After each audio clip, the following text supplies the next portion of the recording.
Welcome to today's story. I hope you enjoy it.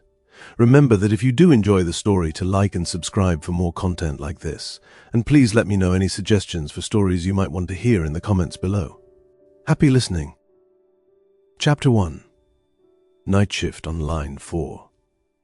Clara Voss took the night shift because the night shift was always there. When a post opened, the day men picked first, and the evening men picked next. And what remained was the quiet stretch after midnight when the town slept and the rails still moved. The pay was a little better, just enough to matter. The hours were hard in a way that did not show on a bruise or a cut. They showed in the eyes, in the habit of listening for clicks even when the room was silent. She signed the duty ledger with a steady hand, set her coat on the hook, and tied her sleeves back, as if she were about to wash dishes rather than carry messages across a state line. The junction office sat near the yard, a low building of dark wood and soot. Outside, the air held coal smoke and damp iron. Inside, the room was warm from a small stove and the lamp on the desk. The oil lamp had a brass base that was polished by years of hands, though nobody had polished it on purpose. The glass chimney had a thin haze that never came all the way off. On the wall, a clock ticked with a slow patience. The sounder on the table made its own kind of ticking when the line spoke, sharper and more exact. Clara could tell the difference without thinking. Her desk was a map of other places. A stack of blank forms sat to her left, their edges squared.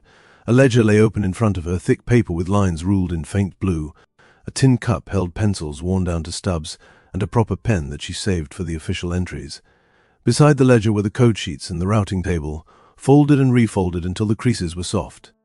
The telegraph key itself was brass and black, with a knob that fit her fingers like it had been shaped for them. Wires ran from the back of the table through a hole in the wall, and from there they went out into the dark, up poles, across fields, along the rails, and onward into cities Clara had never seen. She lit the lamp a touch higher and checked the station log from the evening shift. 2 freight movements were expected after midnight, one westbound with livestock, one eastbound with coal. There were also the routine notices that came every night, the small messages that kept the system from falling apart. Clara copied the first entries with clean, practiced strokes. Time, sender, receiver, route, brief content, then initials. Each message had its place. Each place had a rule. At 11:42, the first dispatch came in on the main rail line, crisp and steady. Clara listened, let the rhythm settle in her mind, and wrote as she heard it. The message was short, a clearance for a delayed freight to enter the junction track. She tapped back the acknowledgement, logged it, and marked the paper for the yard runner to carry. At midnight 10, another set of clicks arrived, this one a maintenance code from a station 2 towns north. A relay on their end was running hot. Clara sent back the standard response and added a note to the log for the morning crew. The long-distance lines had a steady hum that you felt more than heard. It sat under everything like the low note of a far engine. On some nights the hum shifted when the weather changed. Wind could pull at the wires. Rain could make the poles sing. Tonight the air was cold and dry and the hum was even. Clara liked it that way. Even meant predictable. Predictable meant safe. She poured herself a cup of coffee from a pot that had been on the stove too long. It was bitter and thin, but it was warm. She drank with one hand while the other rested near the key, ready. Her mind went, as it often did at this hour, to the envelope tucked in her bag. It held the last bill from the landlord, and the note that came with it, polite in a way that still carried a sharp edge. Pay by the end of the month. No delays. Clara counted her wages in her head without meaning to. She counted what she could spare, what she could not. She pictured her mother's hands, rough from years of work, and the medicine bottle on the kitchen shelf. The night shift did not fix any of it, but it held the line for a little longer. At 12:37, a signal came in on line 4. Clara's eyes moved to the small tag on the switchboard that marked it. Line 4 was not the main rail dispatch line. It was an auxiliary circuit that carried overflow, weather reports, and odd requests, depending on the day. Some nights it was quiet for hours. Tonight, it spoke with a faint, uneven touch, like someone tapping with gloves on. The first few clicks did not form a clear group. They were soft, then sharp, then soft again, as if the current could not decide what it wanted to be. Clara leaned closer. She adjusted the lamp, not because it helped the sound, but because it helped her focus. She waited for a call sign. None came. She waited for a station code. Nothing that matched. Static could make a sounder chatter. Lightning far away could leave a sting in the line. Clara had worked through storms that made the whole desk tremble. This was not that. This was thin, like a message trying to push through a door that was not quite open. She tapped the key once. a clean request for repeat. The line answered, but not in any proper way. A few marks, a pause too long, then a run that almost made sense before slipping again. Clara wrote it down anyway, not in ink, but in pencil on a spare scrap. Habit mattered. If you did not write it, it was gone. If it was gone, you could not check it later and tell yourself you had imagined it. She tried to break it into groups. Some were close to standard patterns, but then one would stretch too far or cut off too short. It felt like listening to a man speak while he tried not to wake someone in the next room. Clara glanced at the routing table and then at the switchboard. Line 4 was steady on the meter. The relay lights did not flicker. No one else was sending through the junction at that moment. She tapped another request, more firm. The line answered again, and this time for a breath. The rhythm tightened. She caught a fragment that looked like a location marker used by the rail crews, then a set of letters that did not belong together. She made herself do the routine first. She logged the normal traffic as it came. At 1:05, the westbound livestock freight requested clearance. Clara sent the signal, received confirmation, logged it in ink, and tore off the slip. The yard runner took it without a word, boots loud on the wooden floor. The door opened, and a slice of cold air cut the room, then it was shut again, and the office returned to its warm quiet. Line 4 whispered again. The clicks were faint, as if the sender had turned away. Clara held her pencil over the scrap and waited. A short burst came, then stopped. She waited through the silence that followed, longer than any normal gap. Then another burst came, and this one held together long enough for her to copy it clean. It did not match a call sign. It did not fit a standard report. It was not in the yard code, not in the weather code, not in the maintenance code. It was simply there, like a label torn off a crate and pressed into her hand. Clara turned back to her ledger. Official entries were meant for official traffic, but she did not trust herself to leave this on a loose scrap. She found a space in the margin beside an earlier line 4 note and wrote the fragment carefully, each mark set down as it had come. She added the time, the line number, and a short tag in plain words. Unidentified signal. Weak. No call sign. The fragment stared back at her from the paper, neat and wrong. 4 zeroths, 17, NA 18, R 7. KXW, PM. Clara sat still with the pen in her hand. The lamp hissed softly. The stove popped once as coals settled. Outside, somewhere in the yard, a metal coupling clanged, then faded. She looked at the fragment again, and then at the blank line beneath it, as if the page might explain itself if she waited long enough. Chapter 2. The message that isn't there. The night grew thin after 1 in the morning, the hour when even the yard dogs slept, and the rails carried only what could not wait. Clara Voss sat with her back straight and her sleeves still tied. The lamp turned low now that her eyes had settled into the dark. The stove gave off a soft heat that did not reach her feet. The sounder on the desk rested quiet, its arm still, like a hand that had given up on knocking. Line 4 feet's last fragment sat in the margin of the ledger, neat and wrong, a small stain on an otherwise clean page. She told herself it had been nothing. Wires stretched for miles, poles leaned, insulators cracked. A loose contact could make a pattern out of noise. She had heard stranger things in storms. Still, her gaze kept drifting back to the margin, to the timestamp she'd written in careful numbers.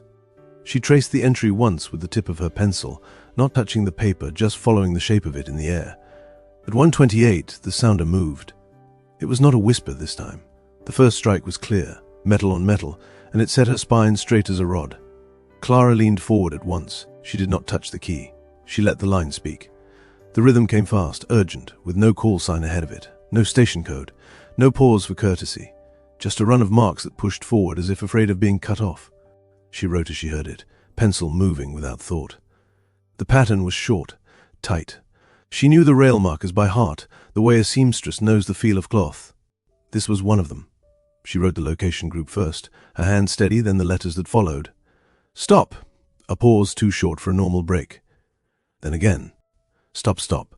The line gave one more sharp burst, then went dead. Clara waited. Nothing followed. The hum returned to its even tone. She tapped the key once, a clean request for repeat.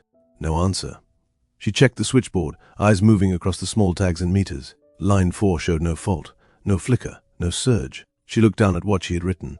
The marker was for a stretch of track just beyond the north yard, near a set of side spurs where freight cars sometimes sat for days. Not a main bridge, not a tunnel. Nothing that called for alarm on its own. Stop repeated without context could mean many things. A crew might signal a block on the line. A foreman might warn of a stalled car. But those messages came with names, with codes, with a chain of hands to pass them along. This had none of that. Clara reached for the routing table and flipped to the section for that marker. She checked the list of stations that served the area. 2 small depots, 1 signal hut, and the yard office itself. She scanned the sender IDs in her mind, the way they sounded through the sounder, the small quirks in rhythm that marked one operator from another. Nothing in the message matched. No familiar hand. No call sign at all. Crosstalk, she told herself. 2 lines brushing in the wind, a bleed from a distant circuit. It happened. Rare, but not unheard of. She had been trained not to trust anything that did not carry a proper header. Procedure kept trains from meeting where they should not. Procedure kept men alive. She turned to the ledger. The official column was for traffic that had a source and a destination. This had neither. Still, her pencil moved. In the margin beside the earlier fragment, she wrote the new entry, smaller this time, as if that could make it less real. She added the time. Line 4. Location marker? Stop, no sender. Possible crosstalk. She closed the ledger for a moment and pressed her palms flat on the cover. The room felt closer than before. She could hear the lamp wick hiss. She could hear her own breath. She told herself it was the hour, that the mind played tricks when the world went quiet. The rest of the shift passed without event. A weather notice from the west. A delay on a coal train to the south. Normal things, clean and proper. At 3, the relief operator came in, eyes half closed, coat still buttoned to the throat. Clara gave the handover in plain terms, pointing to the official entries, not the margins. She did not mention line 4, not yet. Morning light came grey and slow. Clara walked home along the street that ran beside the yard, boots tapping the frozen dirt. A freight engine idled near the water tower, steam rising in white plumes. Men moved like shapes in the mist, voices low. She kept her head down, thinking of her bed, of sleep, of the envelope in her bag. She had just set the kettle on at home when the knock came at the door next to hers. Mrs. Klein, who rented the front room, opened first. Clara heard the words through the thin wall. Something about the north yard, a coupling failure. 2 cars rolled when they should not have. 1 man with a broken arm, another cut on the head. No one dead, thank God. Clara stood still, hand on the kettle handle, the north yard. Near the side spurs, she saw the marker in her mind, the letters and numbers she had written in pencil. Stop. She told herself yards had mishaps every week. Metal failed. Pins slipped. Men got tired. It did not take a ghost in a wire to make that happen. She poured the hot water into a cup and sat at her small table. Steam rose between her and the wall. She pictured the ledger on her desk, the margins marked in grey. She imagined the relief operator turning the pages, eyes skimming, never looking to the side. She sipped the tea and let the heat burn her tongue a little, something sharp and real. Coincidence, she thought. Lines crossed, noise shaped like words. She said it again, softer this time, as if the room needed to hear it too. Coincidence. Chapter 3. Report filed, concern noted. Clara Voss came on shift earlier than usual, the sky outside still holding the last grey of afternoon. The office felt different in daylight. Dust showed on the window glass. The desk looked smaller, the wires less mysterious, and more like simple metal lines nailed to wood and wall. The night made room for doubt. Daylight made room for procedure. She set her bag under the desk, took off her coat, and opened the ledger to the pages she had marked in the margins. The pencil notes seemed lighter now, almost foolish. She tapped the page once with her finger, then closed the book halfway. Mr. Daly, the station supervisor, stood near the stove with a mug in hand. He was a broad man with a collar that always looked too tight. He ran the junction the way a clerk runs a shelf of jars, each thing in its place, labels out. Clara did not often bring him problems. Problems meant forms. Forms meant questions. "Sir," she said, keeping her voice even, "there has been some line noise on 4 the last 2 nights. Not steady. Comes in bursts. No call signs." Daly did not look up at once. "Weather is dry," he said. "No storms. I know, sir. That is why I mention it." She kept her hands flat on the desk so he would not see them move. "The signal has shape to it. Enough that I wrote it down, that made him look." "Shape how?" "Groups that almost match rail markers. Repeated letters. Stopped twice last night. No header, no sender." She spoke as if she were listing items on an invoice. Daly set his mug down. "You route any of it?" "No, sir. Not official. I marked it in the margin, only—" He gave a short nod. That was the right answer. Could be bleed from a long line. Could be a loose ground. We cannot have stray current on a yard circuit. He reached for the clipboard that hung by the stove. I will put in a request to maintenance. They will send a man from district. Clara felt a small drop in her chest, like a stone falling into water. She had not meant to call anyone out. She had only meant to say the line felt wrong. Yes, sir? The rest of the early shift moved as usual. Messages came and went. The sounder spoke in clear, proper hands. Clara logged them, her pen steady. She told herself she had done the correct thing. Noise belonged to engineers. Operators passed traffic.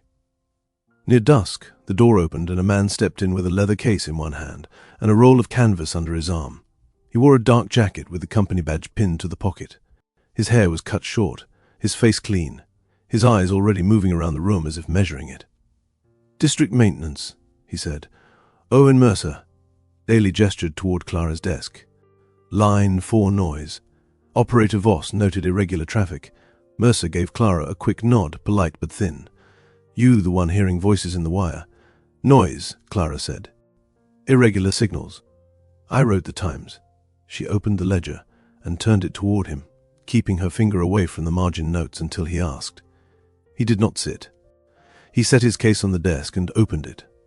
Inside were tools wrapped in cloth, small meters, a coil of fine wire, and a headset with worn pads. Most of what people call irregular is simple induction. Long lines run near each other. Current jumps. Makes ghosts. He said the last word with a small curl at the edge of his mouth. I did not call it a ghost, Clara said. Good. He clipped leads to the test points near the switchboard, hands quick and sure. What time does it show? After midnight, mostly. Low traffic. Of course, he glanced at her. Quiet mind, quiet room. Easier to hear things that are not there. Clara kept her face still. The yard had an incident near one of the markers I copied. Yards have incidents every week, Mercer said. He spoke without heat, like he was correcting a number on a form. Pins shear. Brake slip. We do not look to the sky for reasons. I did not, she said again, softer. Daly cleared his throat. Just fix the line, Mercer. Mercer nodded and went back to his work. He checked the resistance on the circuit, the meter needle holding steady. He tapped relays with the handle of a screwdriver, listening for a change in tone. He unrolled the canvas to reveal a small test key and a portable sounder. He set them on the corner of Clara's desk, careful not to disturb her forms. Clara watched his hands. They were clean, nails trimmed, movements exact. He did not waste emotion. He looked like a man who believed the world would behave if you applied the right tool in the right place. She felt, in that moment, like a smudge on his glass. Run normal traffic, he said. Do not mind me. She did. A clearance for a passenger extra. A note from the west about a late freight. Her key moved, his meter needle twitched. The room filled with the small sounds of work. For a time, nothing strange came. Clara began to feel foolish again, as if she had dragged a doctor to look at a healthy limb. Mercer switched his headset on and off, listening to the line through his own sounder. Clean, he said. No drift, no surge. Clara nodded, though he was not looking at her. She turned a page in the ledger. Her eyes slid, without meaning to the margin where the pencil marks sat. She closed the book halfway. Mercer reached for a small screwdriver and leaned closer to the board. I will check the junction point, sometimes a loose screw. The sounder on Clara's desk moved. Once, twice, not the steady rhythm of a call, but the same thin, pressing touch she had heard before. Mercer froze, tool in hand. The meter needle on his device gave a small jump. They both looked at the key, then at each other, the air in the room suddenly tight. The clicks came again, faint but forming, like a word being shaped behind a closed door. Mercer set the screwdriver down slowly and lifted his headset toward his ears. Line 4 had begun to speak. Chapter 4. Testing the line. Owen Mercer did not rush after the first stray clicks. He placed the headset on with care, as if he were settling into a task he had done 100 times. Clara Voss stayed at her seat, hands folded near the ledger, eyes on the board. The room felt smaller than before, the stove heat too strong, the air thick with the smell of oil and warm metal. Outside, a wagon rolled past, wheels grinding on dirt, then faded. Inside, line 4 waited. Mercer nodded once to himself and began in order. He clipped his meter leads back onto the circuit posts and checked resistance across the line. The needle held steady. He wrote the number in a small notebook from his pocket. Next came the ground test. He ran a wire to the pipe near the stove and watched for drift. None. He tapped the relay casing with his knuckle, listening through the headset for a change in tone. The sound stayed clean. "Circuit is sound," he said, not looking at Clara. "If there is noise, it is not from loss or leak." Clara said nothing. She did not trust her voice to be level. She watched the small movements of his hands, the way he lined up his tools as if they were soldiers on a shelf. He switched in his portable key and sent a test pattern down line 4, a clean run of marks that should echo back through the junction. The sounder on the desk answered in the same pattern, neat and even. "There," Mercer said. "Control is good. No delay." As if the line had been waiting for him to say it, the sounder shifted. The next set of clicks did not match his test. They slipped between his marks, thin but clear enough to catch. Mercer stopped sending at once. The room went still except for the small metal voice. Clara leaned forward.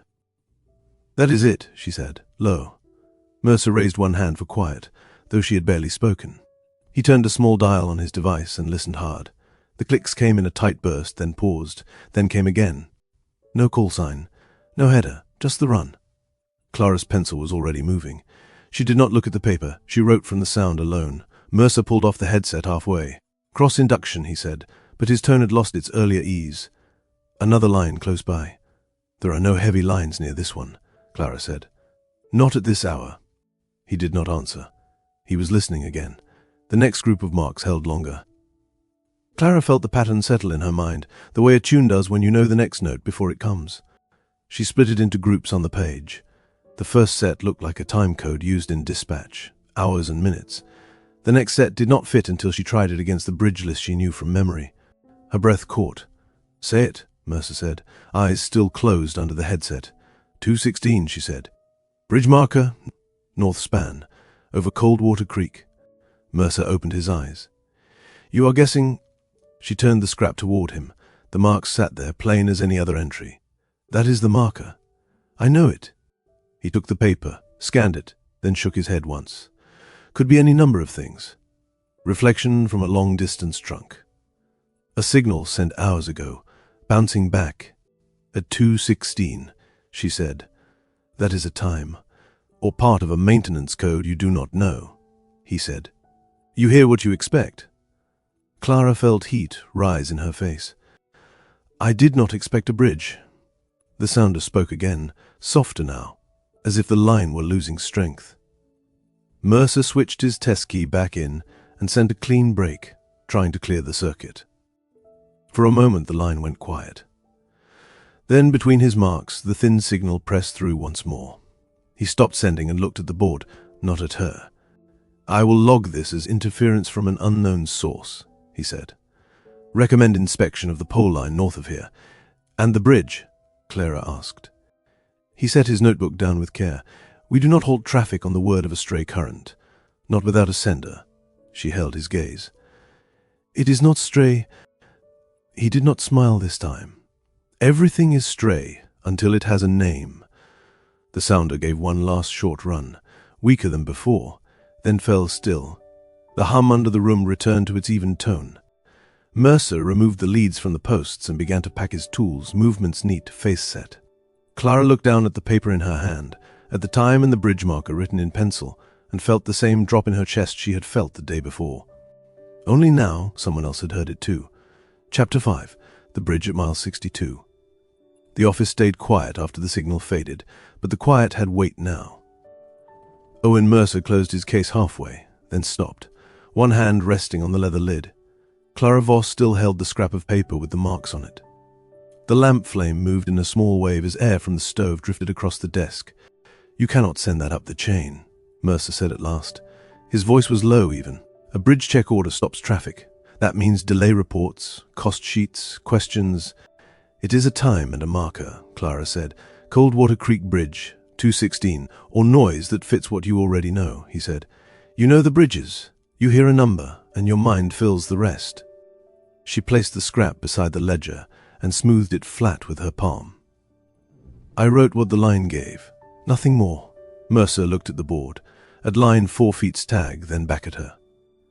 "If we cry trouble and nothing is there, that follows me. I have a review this quarter, and if something is there, she asked. He did not answer at once. The stove ticked as metal cooled. A freight rolled through the yard outside, wheels clanking over joints, a steady, harmless sound. "We do not file it official," Clara said. "No halt order, just a word passed quiet. To who?" "Foreman Lutz on the North Yard crew. He walks the spans some mornings. If he looks and finds nothing, no one is bothered." Mercer's jaw worked once. "That is still misuse of the line. So is ignoring something that might matter," she said. They held each other's gaze a moment longer than was proper. Clara felt the edge of it, the line between duty and choice. Mercer looked away first. He opened his case again, then shut it with a soft click. "One short note," he said. "No codes that point back to us."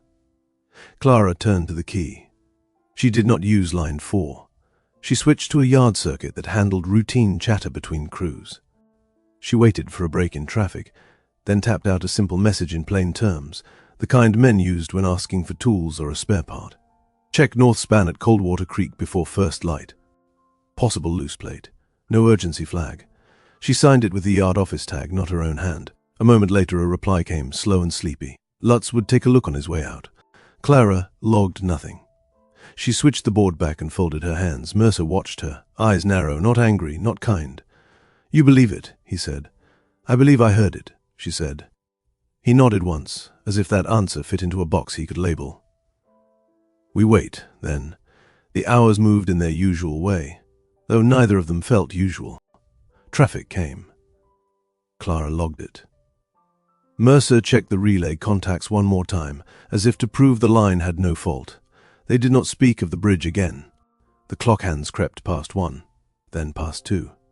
At 2:16, Clara's eyes went to line 4 on their own. The tag hung still. The sounder did not move. Dawn light came pale through the window. The relief operator arrived, coat collar up, breath showing in the cold air that slipped in with him. Clara gave the handover in short lines. Mercer stayed by the desk, arms crossed. They were both still there when a runner from the yard came in at a trot, boots loud on the floor. His face was flushed from the cold. "Foreman Lutz says thanks," he said, breath quick. Found a joint plate near gone on the north span. Bolts sheared clean, would have let a freight bounce hard. He has the crew on it now. Clara felt her grip tighten on the edge of the desk. Mercer did not move, but his eyes flicked to her, then to the board. "No incident?" he asked. "None," the runner said. "Caught it before the morning run." He tipped his cap and left as fast as he had come. The door shut. The room seemed to tilt for a moment, then settle. Clara let out a breath she had not known she held. She did not smile. She only looked at the scrap of paper still lying beside the ledger. Mercer picked it up again. He read the marks as if they might have changed. "Metal fails," he said, but the words had less weight than before. "Yes," Clara said. He turned the paper over, then back again. And yet... They stood in the thin morning light, the stove low, the lamp nearly out. The bridge had held. The line had spoken. Mercer slid the scrap into his notebook, not quite meeting her eyes. "I will note a routine inspection on my report," he said. Nothing more. Clara nodded. The hum under the room went on, steady as ever, but it no longer felt simple. Coincidence had a crack in it now, and through that crack, something else had begun to show. Chapter 6. Decoding after midnight. Owen Mercer arrived before the late freight, not after it. Clara Voss heard his boots on the porch boards and looked up from the ledger as the door opened. He did not smile. He did not act as if he belonged there either. He stepped in with his leather case and a rolled canvas bundle, paused to let the cold air behind him fade, then set his things on the spare chair by the stove. The lamp on Clara's desk made the brass key shine like a coin. The sounder sat still, waiting. "You are not on the schedule," Clara said. "I asked Daly for a follow-up slot," Mercer said. "He thinks I am checking for a loose ground I missed." He took off his gloves and laid them flat, fingers together, as if order mattered more when the room was quiet.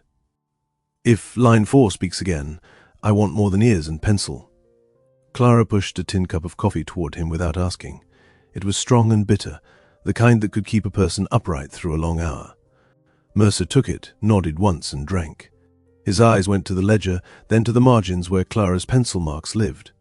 "I brought a drum trace," he said. He opened the case and lifted out a small device with a paper roll and a needle arm. It catches changes in current, not words. Shape. Clara watched him set it up with care. He clipped 2 leads to the line 4 posts, tightened a thumb screw, then turned a small crank until the paper roll moved. A thin line began to form on the paper, steady as a calm pulse. He placed a small weight on the table so the device would not shift when trains rolled past. "You think the line has a fault," Clara said. "I think the line can be tricked," Mercer said. He kept his voice low, not because he feared being heard, but because he seemed to treat the work like a quiet room in a hospital. "If it is induction, we should see it. If it is reflection, we should see it. If it is a hand, we should see a pattern that keeps its shape." Clara nodded. She did not like the way he said hand, as if he did not want to say anything else. She turned back to her duties as traffic came in. A clearance request from the west, a yard switch notice, a brief weather note that meant nothing to anyone who did not move freight for a living. She logged each one in ink, time and route, and initials, the same as always. Mercer watched the drum trace and wrote numbers in his notebook, marking small shifts. Near midnight, the office settled into the slow stretch Clara knew well. The yard sounds fell back. The stove heat became a soft background rather than a push. The hum under the wall stayed even, but it felt louder once the normal click stopped. Clara took out a clean scrap and wrote a heading. Line 4, date.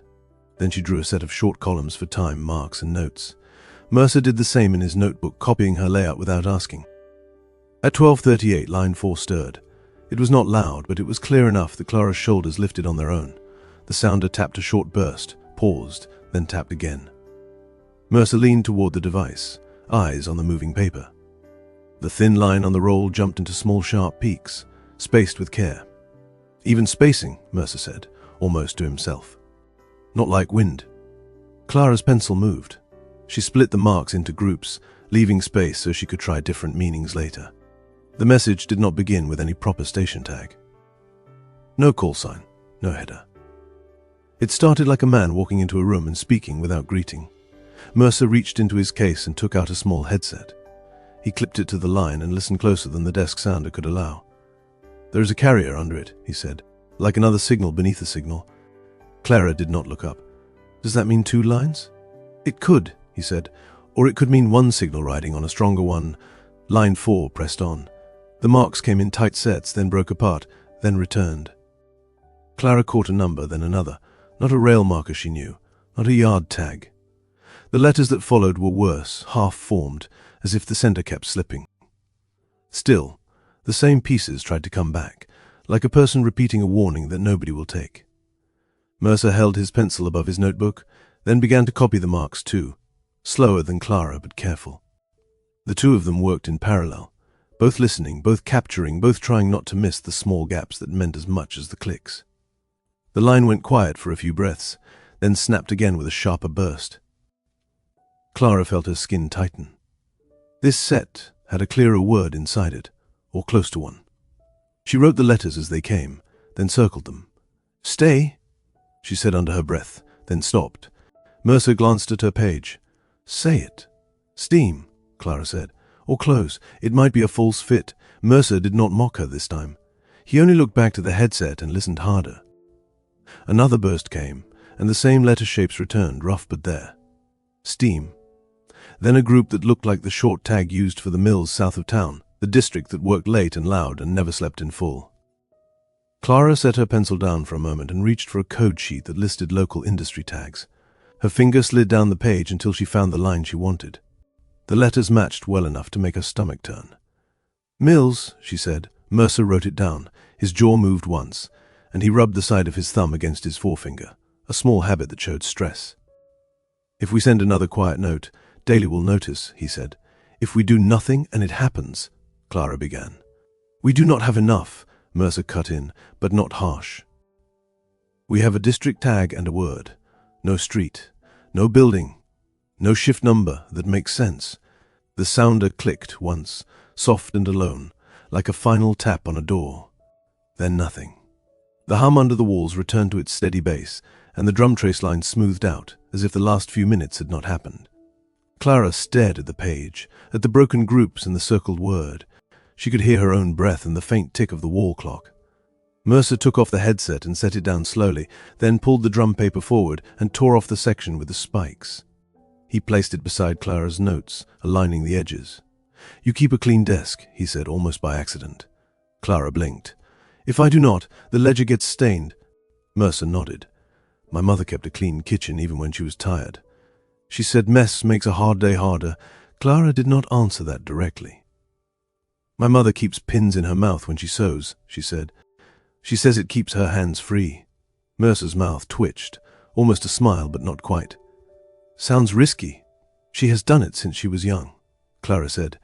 "She says you learn what not to swallow." A quiet sat between them that felt less sharp than before. Then Mercer's eyes returned to the paper. "This is worse than the bridge," he said. "Not the meaning. The shape. It is fighting to form." Clara traced one broken group with her pencil tip. "It keeps trying," she said. Mercer folded the drum trace carefully and slid it into his notebook. "We do not escalate without proof," he said, choosing each word like he was placing weights on a scale. "But we also do not pretend we heard nothing." Clara looked at him. "So what do we do?" Mercer glanced toward the door, as if the answer might be standing outside with the cold air. "We watch, we gather, we learn its habits." He tapped the edge of her scrap page. "Time. Spacing. What comes first? What repeats?" Clara took up her pencil again and wrote a new line at the bottom. "Next contact, unknown. Content, steam, Mills tag, broken groups. Risk, high." She did not put that last word in the official column.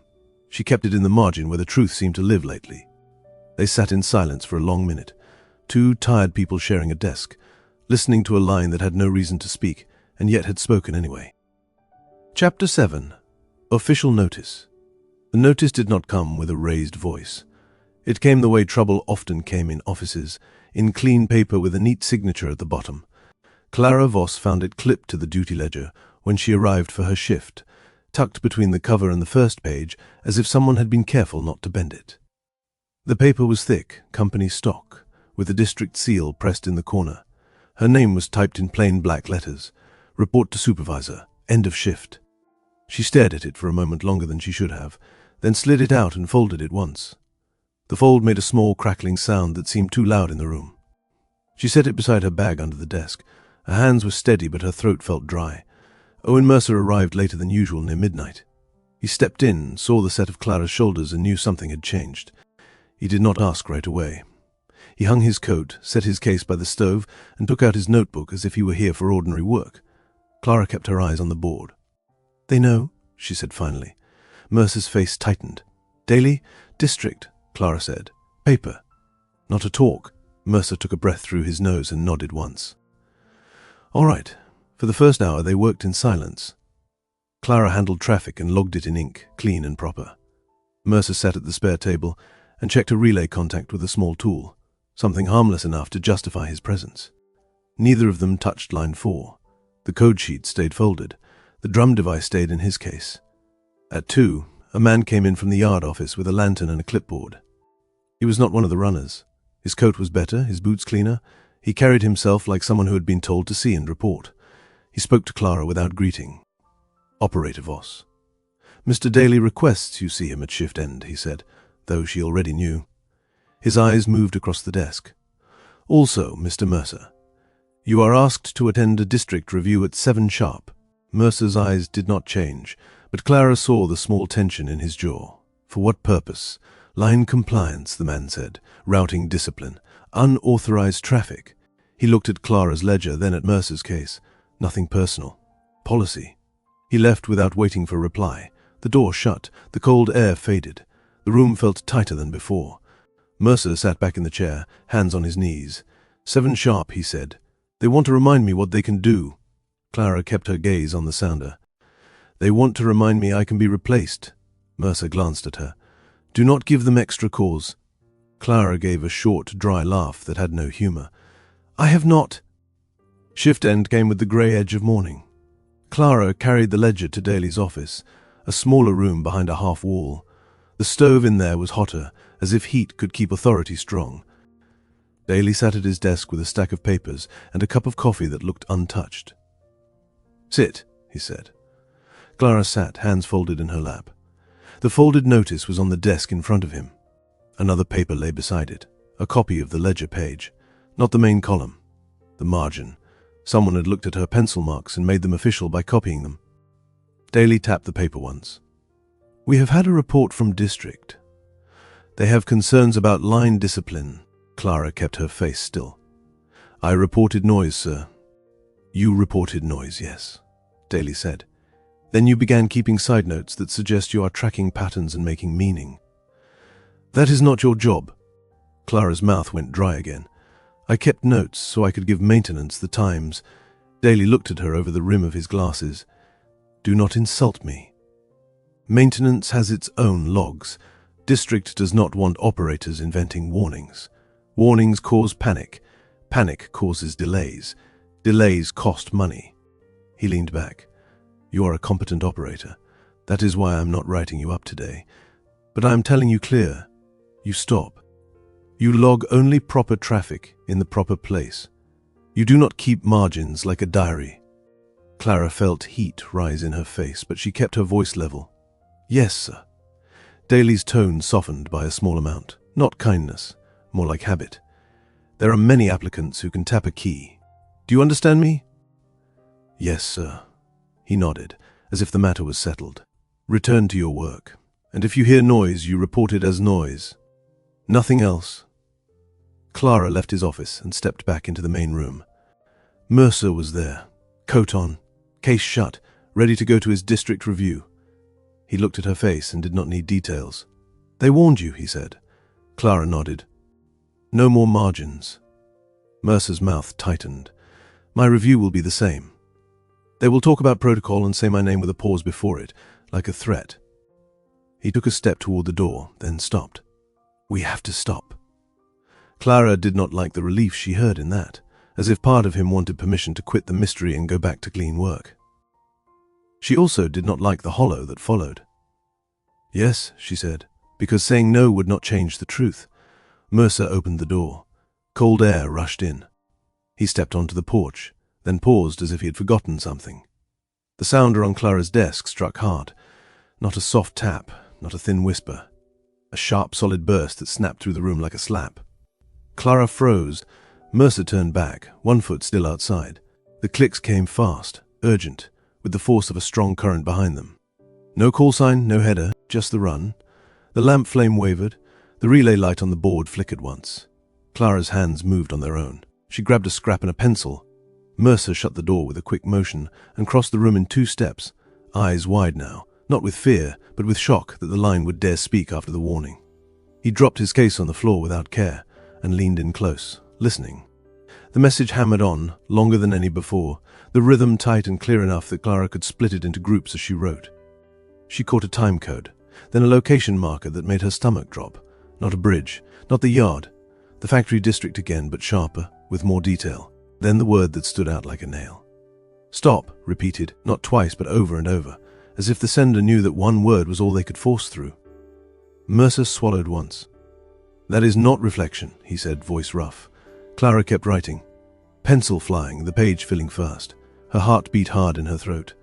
The warning from Daly still rang in her ears, but the sounder kept striking, each click a demand. When the line finally fell silent, the room held the echo of it for a long breath. Clara stared at what she had written, then at Mercer. His face had lost its calm polish. Outside, the district office waited for him at 7 sharp. Inside, the line had just given them a message that sounded like a command. Chapter 8. The Factory Siren. The message sat on the desk between them like a hot tool you did not dare touch. Clara Voss had filled the scrap page edge to edge, pencil marks dark from pressure. Owen Mercer leaned over it, lips pressed tight, eyes moving across the groups as if he could force them to make sense by staring hard enough. The lamp threw a warm circle of light on the paper and left the rest of the room in shadow. "You have to go," Clara said, though her voice did not carry any strength. "They are waiting for you." Mercer did not look up. "If I walk into that review after this, and later there is a blast, I will never forgive myself." Clara swallowed. "If we act and we are wrong, we will pay," he said. "Yes." The message had more than the earlier scraps. It carried a factory tag, then a longer set of letters and numbers that fit a mill address code used by the company inspectors. Clara traced it with her pencil tip, careful not to smudge the graphite. South Textile Works, boiler room, shift change, then stop again and again, followed by a short burst that could be a time, close to dawn. Mercer exhaled slowly. They cannot halt a mill on a warning with no sender. We are not halting it, Clara said, hearing her own earlier words come back. We are passing a quiet word, same as the bridge. Mercer's eyes flicked to the door, then to the switchboard. Daly is watching you now. District is watching me. If we touch a company line with this, it is over. Clara's hands tightened around the pencil. Then we do not use the company line. Mercer blinked once. How? Clara stood, went to the hook by the door and took her coat down. Her pay was small, her options fewer, but she had lived long enough to know that the world had ways around rules if you were willing to be tired. The mill has a yard phone in the gate office, she said. Lutz calls them for freight loads. Mercer stared at her for a beat. Then he grabbed his coat and his case. We do not go through the main gate, he said. We go to the back service door. Less talk. They left the telegraph office with the lamp still burning low. Clara locked the door as she had every night, key cold in her hand. The yard was dim and wet with frost. A faint pink sat on the horizon, but the sun was not up. The rails ran out like black lines across the ground. Their breath showed in quick clouds. They walked fast, not running because running drew eyes. Mercer kept a step ahead, shoulders squared as if speed could be made to look like purpose. Clara held the scrap of paper folded in her glove, the pencil marks hidden. The mill district lay south, where the air smelled of dye, wet cloth, and smoke that never fully cleared. The textile works stood like a block of dark mass against the pale sky, tall windows lined up in rows. A stack rose above it, and steam drifted from vents near the roof. The place never felt asleep, even at dawn. A low rumble came from within, the sound of belts and machines. Men moved at the gate, collars up, faces tired. Mercer did not go to the front. He turned down the side lane where crates were stacked and wagons waited. A small door sat near the boiler annex, marked with a faded sign. A guard leaned against the wall, hands tucked under his arms. He looked up as they approached. We need the shift supervisor, Mercer said, voice firm, the tone of a man used to being obeyed. He flashed his company badge, quick, not offering it to be examined. The guard's eyes went to Clara, then back to Mercer. What for? Inspection follow-up, Mercer said. Boiler safety. Now. The guard hesitated, then pushed the door open and waved them inside with the tired care of a man who did not want trouble. Heat rushed out, thick and wet. The air smelled of coal and hot metal. Inside, a narrow hall led to the boiler room entrance.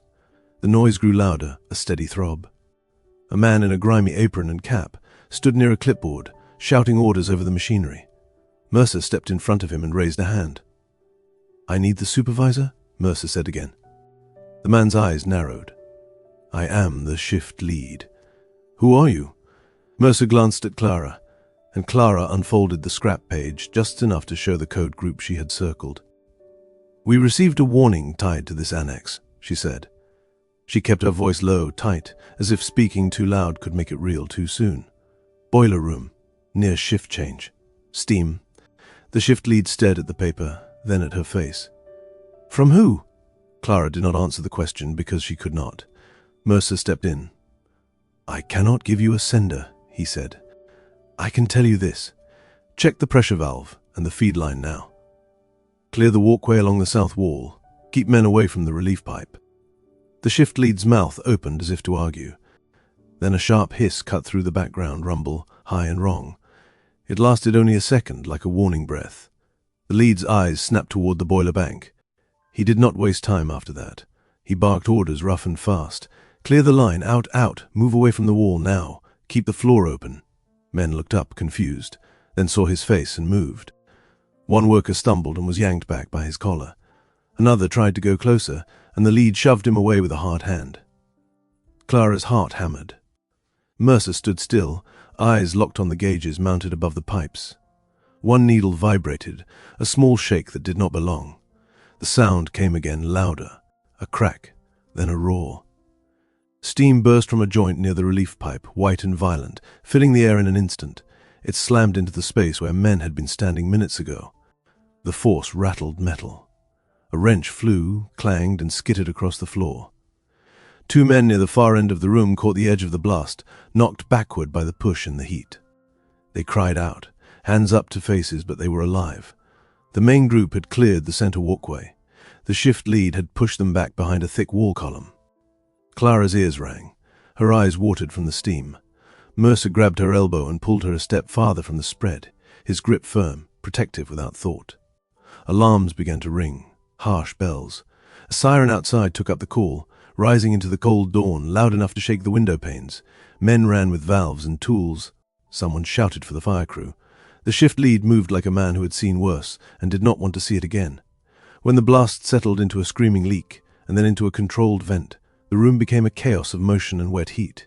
Clara and Mercer backed out into the hall, then outside, where the cold air hit them like a slap. Clara bent forward with her hands on her knees, breathing hard. Mercer stood beside her, coat open, eyes fixed on the stack as steam poured in a thick white plume. They could hear voices behind them already shaping the story into something neat. A routine inspection noticed a weakness. A standard check saved lives. The company did what the company was meant to do. Clara looked at Mercer. His face was pale under the sootlight, and his mouth was set as if he were holding back words. "We did that," she said, and the sentence did not feel like pride. It felt like weight. Mercer stared at the ground, then at the mill gate where men were gathering. "We did not do enough," he said quietly. Two men still got hit. "They are alive," Clara said. Her voice shook now that the danger had passed. Mercer nodded, but the nod did not ease him. He looked at her, really looked, as if seeing her in full for the first time, not as a night operator or a problem, but as a person who had stood beside him when the lines spoke and the world answered. "We cannot tell anyone," he said. "I know," Clara said. The siren kept wailing, steady and loud, a sound meant to warn strangers. Their warning had been quiet. Passed hand to hand, hidden in a folded scrap of pencil marks. Clara felt relief like a weak warmth in her chest, and guilt right beside it, sharp and cold. Mercer's hand brushed her sleeve as they turned away, and for a second the touch felt like a promise and a threat at the same time. Chapter 9. What is speaking? They did not go back to the telegraph office right away. After the mill, the air in the junction room would have felt too clean, too polite, like a church after a fire. Mercer led Clara 2 streets over to a small all-night diner that served railmen and shift workers. The place smelled of fried onions and coffee boiled too long. A few men sat in booths with their caps pulled low, faces grey with fatigue. The counter girl did not ask questions. She poured coffee and slid 2 chipped cups toward them as if tired people were all the same. Clara kept her gloves on at first. Her hands still shook when she lifted the cup. The siren sound stayed in her ears even now, as if it had left a mark inside her head. Mercer stared at the coffee without drinking, his jaw tight, his shoulders held high as if he could not put them down. "They will call it routine," Clara said. "They already are," Mercer said. "They will say a valve failed, and a check caught it. They will write it like that is the full truth." Clara looked down at her lap. The folded scrap page was there, hidden under her coat. "Maybe that is what it is," she said. "Just valves failing." "We happened to be near them." Mercer's eyes lifted to her. "Do you believe that?" Clara hesitated. She did not want to say what she felt, because saying it out loud made it harder to put back in its box. "I do not know what I believe," she said. "I know what I heard." Mercer took a slow drink, then set the cup down with care. "There are only a few ways a signal can appear," he said, as if listing parts of a machine. "Induction, reflection, a person on the line, or a fault we have not found. And if it is none of those?" Clara asked. Mercer's mouth tightened. "Then it is still one of those. We just have not seen it yet." Clara let out a breath, almost a laugh, but it was thin. "You say that like it is comfort." "It is," Mercer said, "because if it is a person, we can find them. If it is a fault, we can fix it. If it is reflection, we can explain it. That is the world I know." Clara stared into her cup. "What about echo?" she asked. Mercer blinked once. "What do you mean?" "A message from later," Clara said. The words sounded strange in the diner, among plates and tired men.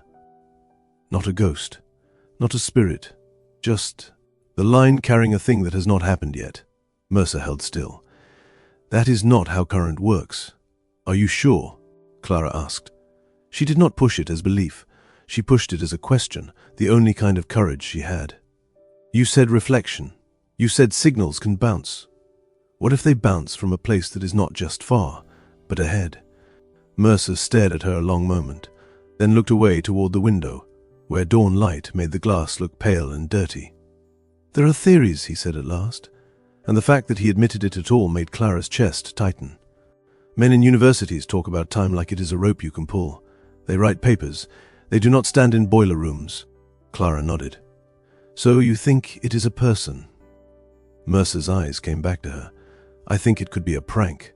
A skilled operator with access to a junction point. Someone who knows you are on nights and wants to watch you jump." Clara swallowed. "That does not fit the bridge." "It could," Mercer said. "A prank can start small. You warn the yard, they check, they find a weak plate, and the prankster feels clever. Then they push further. They pick a place where something might fail anyway. Mills are dangerous. Bad valves happen.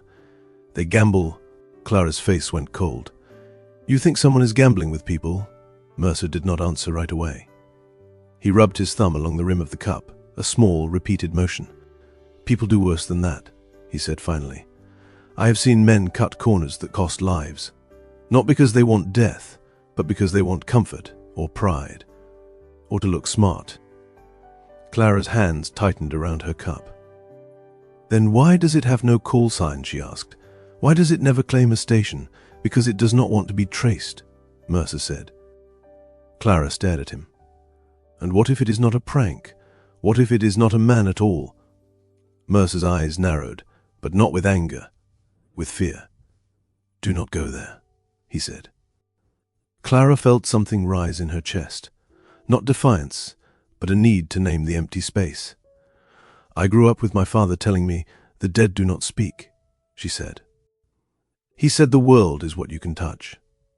Then he died in a yard accident, and the world did not feel solid anymore. My mother lights a candle for him on his birthday. She says it is not for him. It is for us. But when the line taps at night, I think of him. I think of all the men who never got a warning." Mercer did not look away this time. His voice was quieter. "My father is alive," he said. "He is also cruel when he drinks. He says faith is for weak men. He says you take what you can, and you do not ask why."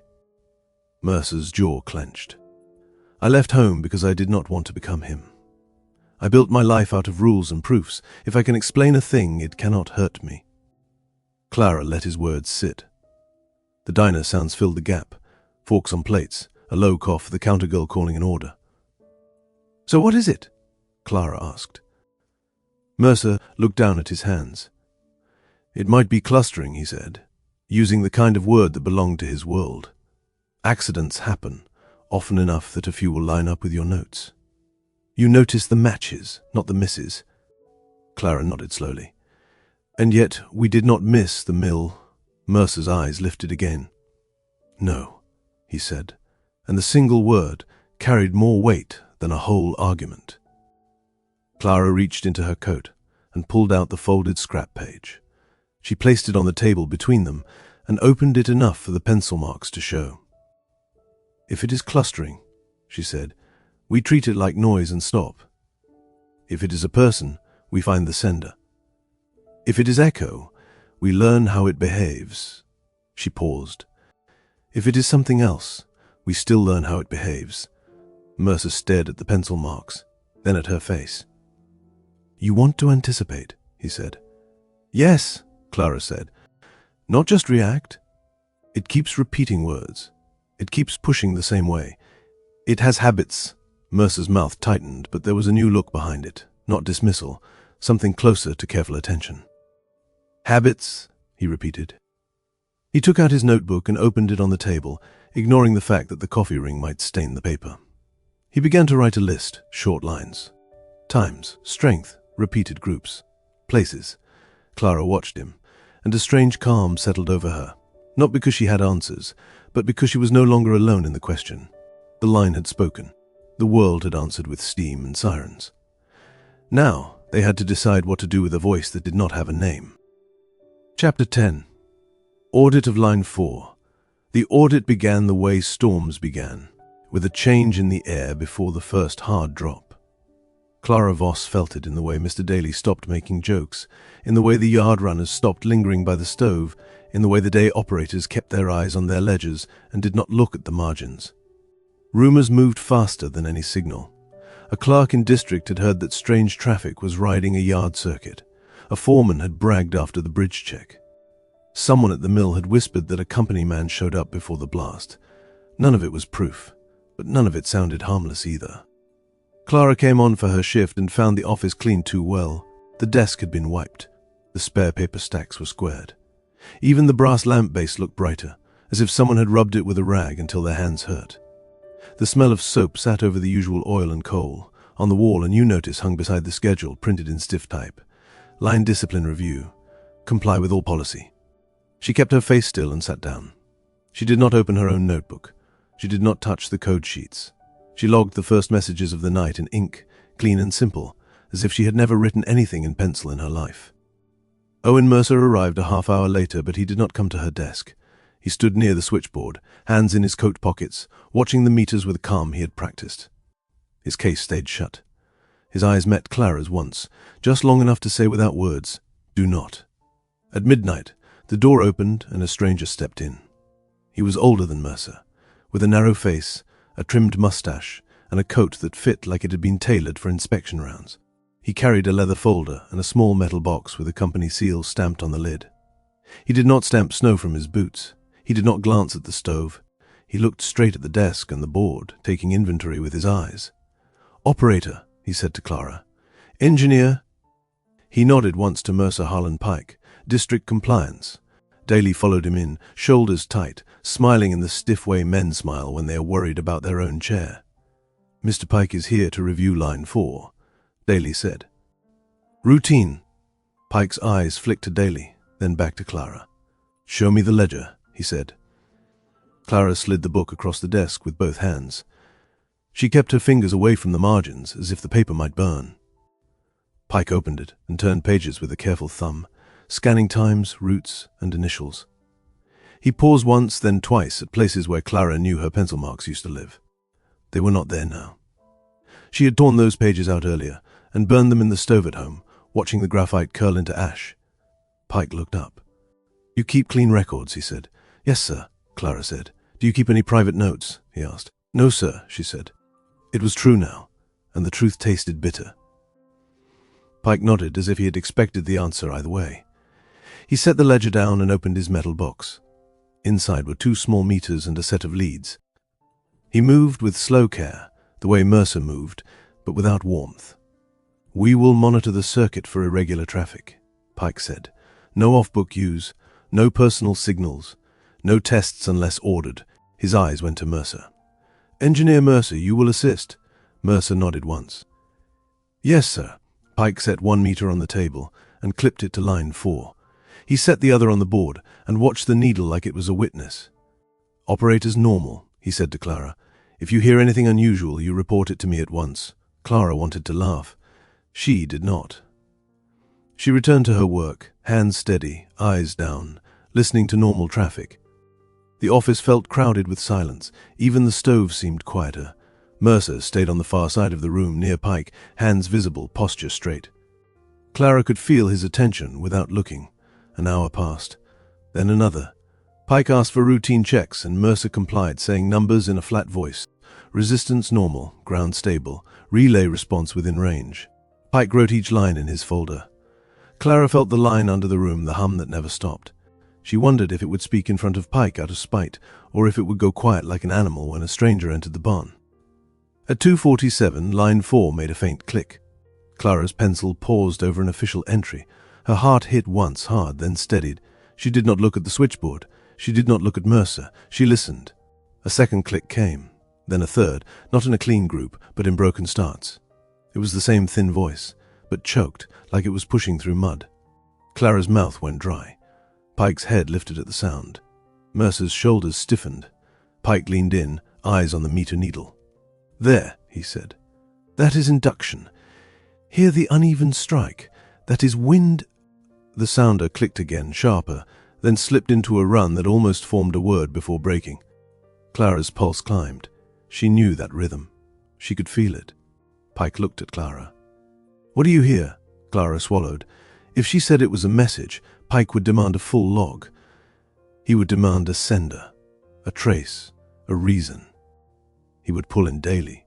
He would pull in district. And if it turned out to be noise, she would be finished. If it turned out to be real, she would still be finished, because she had been hearing it and not reporting it the way he meant. "It sounds like interference, sir," she said, choosing the safest words. Pike nodded, pleased. "Exactly?" The sounder tapped again, and for a moment the line held a shape that made Clara's skin tighten. A number, a place tag. Then it slipped into nonsense, half marks, broken gaps, like someone choking on their own warning. Mercer's eyes met Clara's from across the room. His look was sharp, urgent, and helpless all at once. Pike did not see that look. He was watching his meter writing in his folder. The message died as quickly as it came. The room returned to its normal hum. Pike closed his folder with a firm snap. "Nothing," he said, satisfied. "We will continue monitoring through dawn."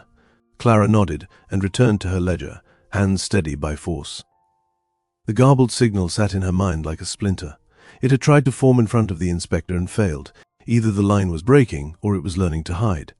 Chapter 11, the one they miss. The next day felt wrong before anything happened. Clara Voss slept in short pieces, waking to the sound of nothing and thinking it was a click. When she finally rose, the sky outside her window was a flat grey, and the air in her room smelled of cold ashes from the stove she had let die. She dressed without hurry, not because she had time, but because hurry made her hands clumsy, and she could not afford clumsy now. At the junction office that night, Harlan Pike was already there. He sat at Clara's desk as if it belonged to him, his folder open, his pen laid out in a straight line. The metal box sat beside the lamp. Daly hovered near the stove with his mouth set tight, watching Pike more than watching the board. Owen Mercer stood by the switchboard, shoulders squared, face calm in the way it had been calm at the mill right before the hiss. Pike looked up as Clara entered. "Operator Voss," he said, "you will run standard traffic, no side notes, no private sheets. If any irregular signal appears, you call it out at once, and I will decide what to do." "Yes, sir," Clara said. She sat. She adjusted the lamp. She opened the ledger to a fresh page. Her pencil stayed in the cup. She used her pen for everything. The ink felt heavy, slow. Hours passed with the dull grind of normal work. Freight requests, yard switches. A weather update that meant the West Line would be slick by morning. Pike watched his meters and nodded as if the world was behaving for him. Mercer gave quiet numbers when asked, his voice flat, his hands visible. Clara felt like her own desk had become a stage, and she was acting the part of a simple operator who heard only what she was meant to hear. Near to, Pike stood and stretched his back. "I will step out for a moment," he said to Daly. "Keep monitoring. If anything appears, do not touch the circuit." His eyes landed on Clara. "Do you understand?" "Yes, sir," she said. He left, the door closing with a soft click. The office felt like it exhaled, but only by a small amount. Daly went into his back room to make a call. For the first time all night, Clara and Mercer were in the same space without Pike's eyes on their hands. Mercer moved toward Clara's desk, slow, careful, like a man crossing thin ice. He did not pull out a notebook. He did not set tools down. He only leaned close enough to speak without being heard by the back room. "That garbled burst last night," he said. "It had a place tag. I saw your face." Clara kept her eyes on the ledger. "It did," she said. "Where?" Clara hesitated, then spoke in a low breath. "East Siding. Near the loading cranes." Mercer's brow tightened. "That is not Line 4's normal area, I know," Clara said. He looked at the board, then at the door Pike had used. "If we had the full message, we could warn someone. We do not have it," Clara said. Her throat felt tight. It broke. The sounder clicked once, soft but clear. Both of them froze. Clara's pen paused above the ink line. Mercer's head snapped toward the desk sounder. Another click, then a short run, uneven, fighting to form. Clara's skin went cold. She listened hard, trying to catch the groups without writing. Her mind split the marks, held them, tried to map them onto what she knew. A number came through, then slipped. A word began, then died halfway. The place tag came again, clearer now. East Siding, loading cranes. Mercer mouthed the tag without sound, reading it from the rhythm on Clara's face. He leaned closer, eyes sharp. "What else?" he whispered. Clara's heart hammered. The message was too fast and too broken. She could not hold all of it in her head. She reached for the pencil out of habit, then stopped. The pencil was a crime now. The ledger margins were empty by order. Pike's folder would return at any moment. The line pressed again, weaker. Clara caught one word, or part of one, and it struck her like a blow. Fall or fail. The letters were too close, the marks too broken. She could not be sure. Mercer's hand hovered near the test key, then pulled back as if the brass might burn. "Do we call it out?" he asked. Clara's eyes flicked toward the back room where Daly was still on the phone, then to the door, then back to the sounder. If she called it out, Pike would demand the full copy. She did not have it. If she stayed silent, she might be ignoring a warning tied to the cranes, to the siding where men worked under heavy loads. The message stopped. Silence fell hard. Mercer exhaled through his teeth. "We missed it," he said, and the way he said it sounded like a verdict. Clara's hands trembled under the desk. She forced them still. "We can still send a quiet word," she said. Mercer shook his head. "If Pike comes back and sees yard traffic right after a burst, he will tie it to us. That ends it." "So we do nothing," Clara said, and her voice cracked on the last word. Mercer did not answer. He stared at the board with a look that was not anger, not fear, but something like disgust at the whole trap they were in. Pike returned a few minutes later, face calm, gloves dusted with cold. "Anything?" he asked. "No, sir," Clara said, and the lie sat in her mouth like iron. Pike nodded and sat again, pen moving. "Good. Continue." The rest of the shift passed with no more signals. Pike left at dawn, satisfied. Daly looked relieved in a way that made Clara want to shout. Mercer packed his things without meeting Clara's eyes. By noon, the news reached the junction in broken pieces, carried in by a yard runner with his cap in his hands. "There was an accident at the east siding," he said, voice low. "One of the loading cranes dropped a bundle. Chain gave out. 2 men hit bad. One—" He stopped and swallowed. "One did not make it." Clara sat at her desk, not on shift now, but still there, as if leaving would make it true. The room seemed too bright, too full of ordinary light for words like that. She saw the cranes in her mind, the heavy load swinging, the chain snapping, the sudden drop. She heard the broken signal again, the place tag, the half word she could not hold. Mercer stood by the stove, face pale. He did not move. "We tried," Clara said, but it sounded weak. Mercer turned his head slowly. "We did not," he said. "We listened. We hid. We let fear pick for us." Clara's throat tightened. "If we had spoken and been wrong." "And because we did not speak, someone is dead," Mercer said. His voice was flat, but his eyes were bright, like a man staring into steam. He looked down at his hands. "Do you understand what scares me?" Clara shook her head once, small. Mercer swallowed. "What if our warnings change things?" he said. "What if the line is not saving lives, but shifting harm around? Bridge saved. Mill mostly saved. Then the siding. Like a weight moved from one shelf to another." Clara's breath hitched. Mercer's jaw clenched. "I do not know if that is true," he said. "But I cannot stop thinking it. Partial knowledge is not safety. It is a knife with a dull edge." Clara stared at the empty margins of her ledger, at the clean white space where her pencil marks used to be. She felt the moral weight settle on her shoulders, heavy and cold. The line had spoken. They had heard. And still, they had missed the one that mattered. Chapter 12. Suspension pending review. The papers arrived 2 days after the siding accident, delivered with the same clean calm as the first notice. A runner brought them in a sealed envelope and set them on Daly's desk as if they were ordinary freight slips. Clara Voss watched from her chair, hands folded, while Daly broke the seal with a small knife. His face changed as he read, not into anger, but into worry that turned sharp at the edges. He cleared his throat. "Operator Voss," he said, voice stiff. "Engineer Mercer." Owen Mercer stood near the switchboard, coat on, case shut, as if he had already known. Daly held up 2 sheets. "District Compliance has issued a suspension pending review." Effective at once. Clara felt a brief blankness, as if the words did not land on anything solid. "For what?" she said, and it came out flat. Daly's jaw worked.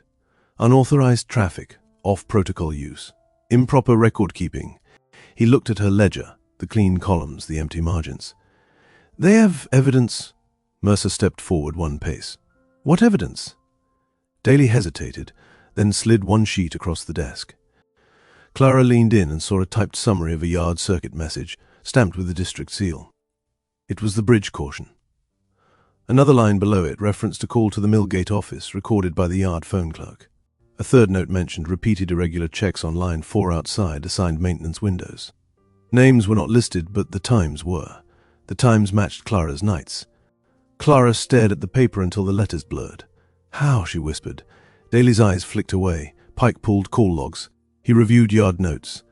Someone talked. Mercer's face went hard. So they watched us while they told us not to be watched. Daly's voice rose a fraction. Do not make this worse. The suspension is not termination. It is review. He pointed with the knife, the gesture sharp. You will turn in keys, badges, and any company materials. You will not enter the office or yard until district clears you. You will not discuss these matters with other staff. Clara heard the words as if from far away. Turn in keys, turn in badge, do not enter. It sounded like exile. She stood, moved like a person who had practiced obedience all her life, and took her keyring from her bag. She set it on the desk. The metal clink was small and final. Mercer unpinned his badge and placed it beside the keys. His hand shook once as he did it, then steadied. He looked at Clara, and there was something in his eyes that was not shame and not anger. It was grief. Daly softened, just a touch. Clara, he said, and it was the first time he had used her name in weeks. You are a good operator. Please do not argue with district. Let it play out. She nodded, because she had nothing else. She took her coat from the hook. The office looked the same as always. Lamp, stove, board, desk, wires. Yet it already felt like it belonged to someone else. Outside, the yard air cut cold. Clara and Mercer walked together to the gate without speaking. The sun was low, bright on the rails. A freight engine hissed near the water tower. Men called to each other, moving loads, doing the ordinary work that kept the place alive. Clara felt as if she were walking through a world that did not know she had been removed from it. At the gate, Mercer stopped. They will call me to district, he said. They will ask if I fed your fears. Clara looked at him. They will ask if I fed yours, she said. His mouth tightened, almost a smile, but it did not reach his eyes. I should have listened earlier, he said. Clara's throat tightened. I should have spoken at the siding, she said. Mercer shook his head once. We both did what we could with the fear on our backs. He paused, then added, quieter. I did not expect this to matter. Clara understood what he meant without him saying it. At first, it had been a job, then a problem, then an odd sound in the night. Somewhere along the way, it had become two people sharing a desk in a room that felt too small for the things they were hearing. It mattered, Clara said. Mercer looked at her for a long moment, as if he wanted to say more and did not know how to fit it into words that would not harm them. Then he stepped back. If they ask, he said, I will not name you. Clara nodded. I will not name you. He turned and walked toward the district office road, coat collar up. Clara watched him go until he became a dark shape among other dark shapes. Then she turned toward home. The distance between them was only streets, but it felt like a river. That night, Clara sat at her small table with the lamp lit low. The room was too quiet without the hum of lines in the wall. She tried to sleep, but her ears kept searching the air for the sound of sharp clicks. Her mind played tricks. The tick of the clock became a code. The drip of water in the basin became a pattern. At some point past midnight, she heard it clearly. A short burst of clicks, thin and urgent, as if coming from the corner near the window. She sat up, heart racing, eyes wide. The room was empty. The window glass held only darkness and her own reflection. The clicking came again, softer this time, then faded. Clara held her breath and listened until her lungs hurt. Nothing. She pressed her hands to her ears, then lowered them. The sound had not come from outside. It had come from her, from memory, from the shape her mind had learned to recognize. The line had moved into her head, into the spaces where silence used to be. Across town, Owen Mercer sat in his rented room with his tools spread on the bed, not because he needed them, but because he did not know what to do with his hands. He listened to the street noise below, the hoofbeats, the wagon wheels, the distant call of a train horn. Each sound came in pulses, and his mind began to mark the pulses, count them, split them into groups. A cart rolled over a rough seam in the road. Tap, tap, pause, tap. A man knocked on a door down the hall, 2 quick strikes, 1 long. Mercer felt a cold wave move through him as his brain tried, without his permission, to turn the world into a message. He stood and opened the window, letting in cold air, as if cold could clear his head. Somewhere far off, in the yard, a sound had clicked once, faint as a pin drop. It might have been real. It might have been a memory. He could not tell anymore. The ghost was not in the wire now. It was in pattern and habit, in the way they had learned to listen, in the way their lives had bent around a voice with no name. And without the office, without the desk, without each other, all that was left was silence that refused to stay silent. Chapter 13. A message without a line. Clara Voss tried to live like a person who had simply lost a job. She swept her room. She mended a tear in her coat cuff with rough stitches. She walked to the market and bought bread with coins she counted twice. She visited her mother and sat at the kitchen table while the kettle hissed, pretending that the hiss did not sound like pressure building behind a wall. She told herself the suspension would end, that she would return to the desk, to ink, to proper columns and proper call signs. At night, the lie fell apart. The clock ticked. The floorboards creaked. A neighbor's radio hummed through the wall. Each sound came with a shape, and Clara's mind reached for meaning the way a hand reaches for a rail in the dark. She pressed a pillow over her ears. The pattern still formed. On the 4th night, she took the small practice key from her bag and set it on the table.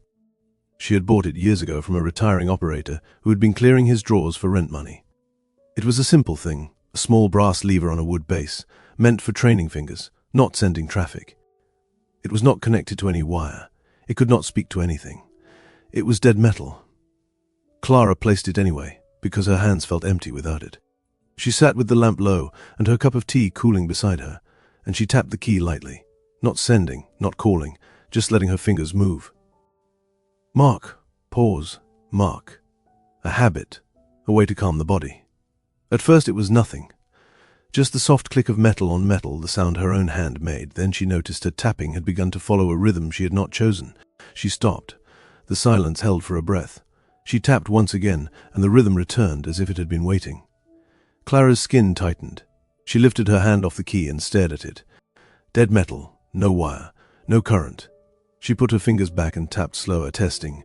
The rhythm shifted to meet her, slipping into the same thin, pressing pattern she remembered from line 4. A short burst, a pause too long, another burst. Her throat went dry. "No," she whispered, and the words sounded small in her own room. She closed her eyes and listened. The key was not sending. She was hearing her own clicks. Yet her mind began to translate them, splitting them into groups the way it always had. She saw letters in the taps, numbers in the gaps. She could not stop it. It felt like standing on a platform while a train came in, and you could not look away from the lights. A time formed first. Not a clean time like 2:16, but a longer set, like a schedule mark. Then a place tag that was not the yard, not the mill district, not the bridge. A main line marker, westbound. Milepost near the river bend. Clara's eyes snapped open. She grabbed a scrap page and a pencil, her hand shaking so hard the point scratched the paper. She tapped again, and the pattern came clearer, as if the act of writing gave it strength. The word that followed was not stopped this time. It was longer, rougher, but she caught it as it took shape. "Dera!" She swallowed, forced her hand to keep up. "Derail." Her stomach turned. She wrote the word in plain letters, then circled it hard enough to tear the paper. The tapping continued, pushing more detail through. A train number, a freight type. Coal cars, heavy and long. Then a time that sat close to dawn, when the first runs moved fast to make up for night delays. Clara's heart hammered so hard it hurt. She pulled her hand away from the key. The room went still, except for her breath. She stared at the page, at the marker by the river bend, at the word derail, at the numbers that looked like a train ID. It could not be real. It could only be her mind, pulling patterns from nothing because she had been trained to do it and could not stop. That was what any sane person would say. Yet she had said that before. She had said it on the night she wrote "stop" twice in a margin. She had said it when the bridge bolts were found sheared. She had said it when the mill siren rose. Clara stood up so fast her chair scraped the floor. She paced to the window and pressed her forehead to the cold glass. Outside, the street was quiet. A dog barked far away, 2 short bursts and a longer one, and her mind tried to turn it into code. She clenched her fists until her nails bit her palms. No official channels, no badge, no key to the office. If she went to daily, he would call her unstable. If she went to district, they would call the police or laugh. If she did nothing and a train left the tracks, she would carry it like a stone for the rest of her life. There was only one person who had heard the line with her and lived long enough to admit it. Mercer. Clara grabbed her coat, shoved the scrap page into her pocket, and went out into the cold. The night air hit her lungs like metal. She walked fast, boots striking the frozen ground, breath coming in sharp pulls. The town was dim, street lamps throwing small pools of light. She kept her head down, moving like a person with a purpose, because purpose made you look less like trouble. Mercer's building sat above a cobbler shop near the edge of town. Clara climbed the stairs 2 at a time and knocked, not soft, not loud, but firm.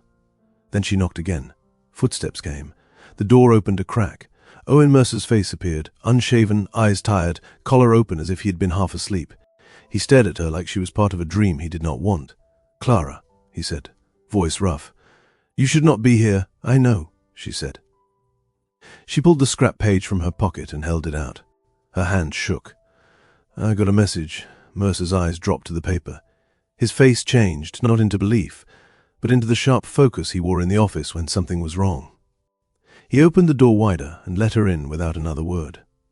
Clara stepped into his room. It smelled of cold iron and oil, his tools laid out on the bed like he could fix something if he only found the right part. Mercer shut the door behind her, and for a moment they stood close in the dim light, 2 suspended workers with no line, no desk, no permission, and a warning on a scrap of pencil. "How?" Mercer said, still staring at the paper. Clara swallowed. "Not on the wire," she said, "in my room. On a practice key that is not connected to anything." Mercer's eyes lifted to her face. He looked like he wanted to argue, and like he was afraid to. Clara forced the words out before her courage failed. "It says a coal freight will derail near the river bend before dawn." Mercer stared at the circled word and the mile marker, and Clara saw his hands begin to move on their own, reaching for his notebook like a man who could not help but measure a thing he feared. Chapter 14. Breaking Protocol. Mercer read the scrap page twice, then a third time, lips moving without sound. The room was small, lit by a single lamp that made the tools on his bed cast long shadows. Clara Voss stood near the door, breath still fast from the climb, cold clinging to her coat. "The river bend," Mercer said at last. "Milepost 82. Clara nodded. "Westbound coal." Before dawn, Mercer looked toward the window where the sky was still dark. "There is a curve there," he said. "Track sits on fill. Heavy loads stress it." "Can it fail?" Clara asked. "Anything can fail," he said. They stood in silence for 1 breath, 2. The word derail sat between them like a live wire. "We cannot call dispatch," Mercer said. "I know. We cannot enter the yard. I know." He looked at her, eyes sharp now. Not with doubt, but with the kind of focus that had carried him through the mill floor. "There is a section foreman who walks that stretch before sunrise," he said. "Old man named Halverson. He trusts me more than district does." "Can we reach him?" Clara asked. Mercer nodded once. "He lives near the crossing road, east side. If we leave now, we can catch him before he heads out." Clara did not hesitate. "Then we go." Mercer grabbed his coat and slid a small wrench into his pocket without thinking, as if he might need to tighten something by hand. He blew out the lamp, and they went down the stairs into the cold. The street was empty, frost silver on the ground. Their steps fell in quick rhythm, not quite running, not quite walking. "If we are seen near the line," Mercer said, "district can bar me for good." "They already might," Clara said. He glanced at her. "And you?" She kept her eyes forward. "I do not think they plan to give me my chair back." Mercer's mouth tightened. "I am sorry." Clara shook her head. "Do not be—" She paused, then added, "I would rather be out here with a chance to matter than inside pretending I do not hear." Mercer looked at her, and something in his face softened. "You should have had better from this job," he said. "So should you," she said. They reached the small house near the crossing road, just as a faint grey touched the horizon. A light burned in the front window. Mercer knocked hard, then again. Footsteps thudded inside. The door opened to reveal a broad man with white stubble and tired eyes. "Mercer?" Halverson said. "You are not on duty?" "No," Mercer said. "I need you to check the bend at 82, now." Halverson frowned. "Why?" Mercer did not look at Clara. "I have reason to believe the track bed may have shifted. Heavy load due before dawn." Halverson studied his face. "You have paper for that?" "No," Mercer said. The old man held his gaze a long moment. Then he nodded once. "I was heading that way anyway." He grabbed his cap and lantern. "You come too?" Mercer shook his head. "If I am seen on the line, it brings trouble." "You look. If it is nothing, we were never here." Halverson grunted. "All right." He stepped past them into the cold, lantern swinging. Clara watched him go, a small figure against the pale ground. Her heart pounded so hard she could feel it in her throat. Mercer stood beside her, hands in his coat pockets, staring toward the dark line of the tracks in the distance. "If we are wrong," he said quietly, "we have dragged an old man out for nothing." Clara nodded. "If we are right." Mercer did not answer. They waited by the road in the half-light, breath clouding.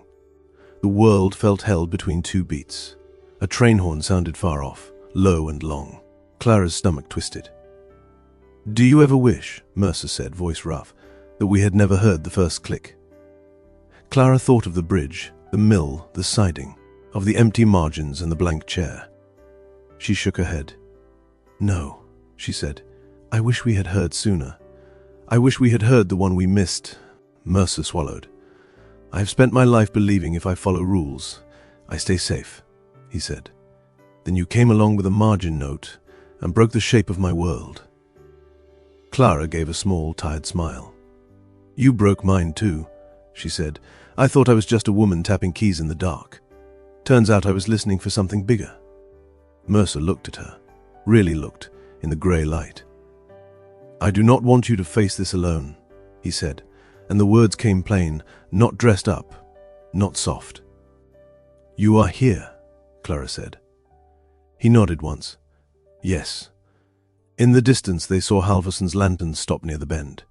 It dipped, rose, then dipped again as if he had crouched. A moment later, he waved the light in a wide arc, then again. Faster. Mercer's breath left him in a hard rush.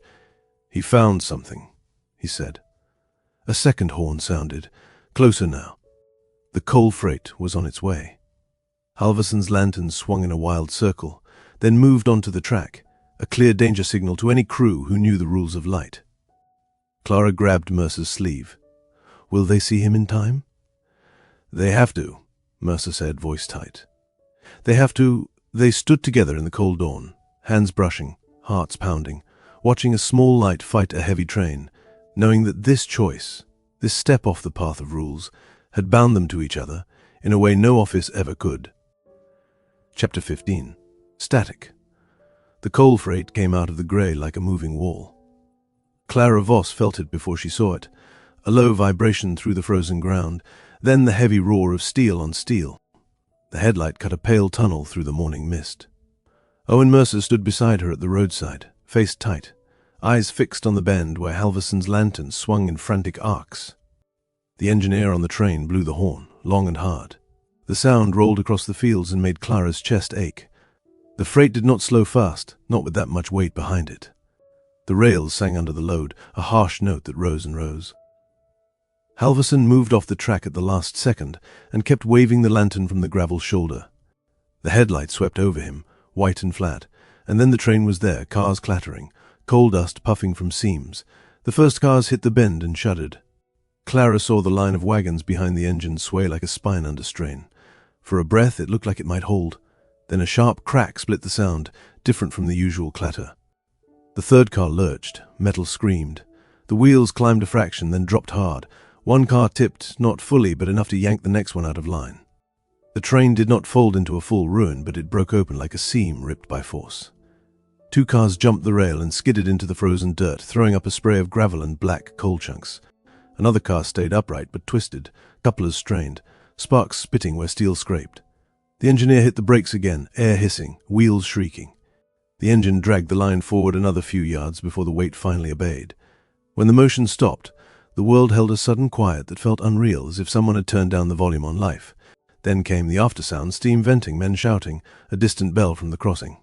Clara's knees went weak. She grabbed Mercer's arm without thinking. His sleeve was rough under her fingers. He did not pull away. His eyes stayed locked on the wreck, watching for fire, watching for men, watching for the worst. "It did not take the whole train," he said, voice hoarse. Clara swallowed. But it happened. They ran toward the bend. Not down the tracks, but along the road, and over the ditch, careful not to slip. Coal dust hung in the air, sharp and bitter. The cars that had left the rails lay at angles like fallen beasts, one side crushed into the ground, wheels still turning slowly as they cooled. A brakeman stumbled down from a ladder, face streaked with black, shouting to the crew to check the rear. Halverson stood near the track's shoulder, lantern in hand, chest heaving. He looked at Mercer and Clara with a kind of grim relief. "Track bed dropped," he said, voice rough. "Wash out under the fill. Small, but enough." "I got the head end to slow some." Mercer stared at the broken rail line, jaw clenched. "You saved the crew," he said. Halverson shook his head. "Not all of them." He pointed toward the third car, where a man lay on the gravel still, with two others kneeling beside him. A hand waved for help. One got thrown when it lurched. Another hit his head on the ladder. "They are alive, but it is bad." Clara's stomach turned. She wanted to step forward, to do something, but she had no medical skill, no authority, only two hands and a beating heart. She stood still and watched the crew work, watched men lift and carry, watched the engineer stumble down from the cab with eyes wide, hands shaking. Mercer's face went pale. He stared at the damage and then looked away, as if he could not bear the idea that even when they acted, harm still landed. Clara felt the same truth settle in her chest. The warning had not been a miracle. It had been a chance, and a chance did not erase weight and speed and broken ground. Rail supervisors arrived within the hour, then district men, then a small group of inspectors in coats that stayed clean. Questions began at once. Who waved the lantern? Why was a section man on the line at that hour? Why did the head end slow before the bend? Halverson gave his answers in plain terms. He saw a drop. He signaled. He did his job. Clara and Mercer stayed back, faces turned toward the wreck, not wanting to be noticed. Their names were not on any crew list. They had no badges. They did not belong there. By the time the rail crane arrived to pull the cars back into line, the official story had already begun to harden. A minor washout caused a partial derailment. Early warning from a section foreman reduced the damage. Injuries occurred, no fire, no major loss of life. The company would repair the fill, report the cost, and move on. 2 weeks later, the inquiry finished in a warm office in district, where the air smelled of ink and polished wood. Clara and Mercer were called in separately. They were asked about Line 4, about margins, about superstitious interpretations. They were asked about the mill, and why Mercer had been on site before the blast. Mercer gave careful answers that did not name Clara. Clara gave careful answers that did not name Mercer. In the end, the papers said what papers needed to say. Line anomalies, induction from nearby circuits, operator over-attention, engineer poor judgment, no evidence of sabotage, no evidence of a sender, no evidence of anything beyond wires and weather and human minds trying to make patterns out of noise. Clara lost her seat at the junction office. She found work later in a smaller town where no one knew her name, tapping keys for farm orders and weather notes, the kind of traffic that did not carry men's lives on its back. Mercer kept his job for a time, but the promotion he had been chasing moved away like a train he could no longer catch. He was transferred to a field post, then another. His career did not end, but it bent. They did not marry in a neat way. They did not stand in front of a crowd and claim a triumph. Life did not grant them that shape. What they had was quieter. Letters passed, visits on off days, a shared habit of listening and a shared understanding that fear did not vanish, it only changed clothes. Years later, long after the junction office had been moved and the yard expanded and the old board replaced with a newer system, Clara found herself walking past the original building on a trip back through town. The place sat behind a fence now, windows boarded, roofs sagging at the edges. Weeds grew through cracks in the porch. A line of poles stood nearby, their wires cut and hanging loose, ends frayed like old rope. The wind was up that day. It pushed through the weeds and rattled a loose shutter. Clara slowed without thinking. She stood at the fence and looked at the dark doorway where she had once locked up at dawn, key cold in her hand. A faint clicking came from above, not from a sounder, not from a desk, but from a loose wire end tapping against a metal bracket as the wind shifted. Tap, tap, pause, tap. The rhythm was simple. It could have been nothing. It could have been the world making noise the way the world always did. Clara felt her breath catch anyway. Her mind, trained and scarred, reached for meaning. She let it, just for a moment. Then she turned and walked on, boots steady, leaving the old office behind. The clicking followed her for a few steps, faded, and became only wind again. Thank you for watching. If you enjoyed, please hit the like and subscribe button, and if you have any suggestions for stories you would like, comment them below. On the right is a video of mine. YouTube thinks you'll like. Watch it if you would like more of this content. Have happy dreams.